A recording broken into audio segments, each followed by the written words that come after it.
I have the inattentive ADHD type where it looks more like I'm spacey, I'm daydreaming, and and it also shows up in speech because like you can't really figure out which phrase you want to use. You kind of rush your speech a little bit. So if you listen back to this podcast,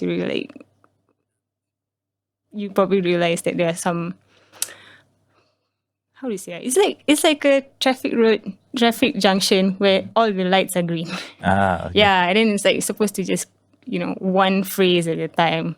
But it's more like I have so many phrases I want to say. And everything just wants to come out, but I only have like one outlet. Okay. Yep. At first I suspected, and then I went to get a diagnosis to confirm it in 2017, I think. 2017, yes. So that's 4 years ago that you just realized that you are having diagnosed with ADHD. Yes, and like a year before that, it was just like suspicions, like maybe I have it, but like I'm not really sure. Like I don't think I can say that I have it. So it's like I needed like a professional's opinion, and it was actually it's like going through a diagnosis is a whole experience as well because like you will be going on a trip to revisit your habits from your youth, and I'll be like, oh yeah, the symptoms were there all along. It's just I didn't know that was a thing. I thought, oh, this is normal. One of it was the executive dysfunction that I've mentioned. It looks like procrastination, like I'll do this later, but it's not like that. It's more like I want to do this now, but I'm still sitting on the couch. And then I'll be like, and I'm still sitting on the couch 1 hour later or maybe 2 hours later, But it's like, it's hard. It's more like a issue with task switching, right? Say like you're on a computer and then you have a task manager, right? Like you want to quit this task, but you can't quit. You're just stuck on that thing and you're not moving. So that's like some people use the word ADHD paralysis to describe that.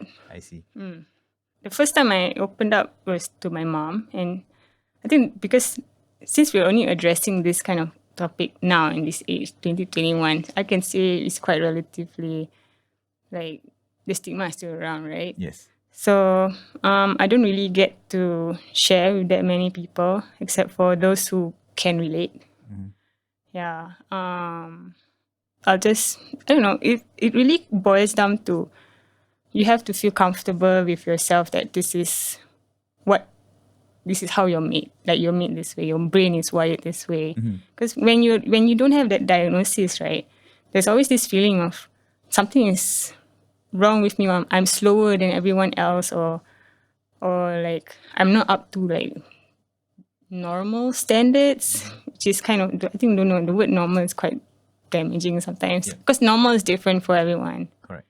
Yeah, and it really boils down to like your own self-assurance and self-esteem. So if you're comfortable with that, then it shouldn't bother you. Correct. And especially having a diagnosis does help to attain that.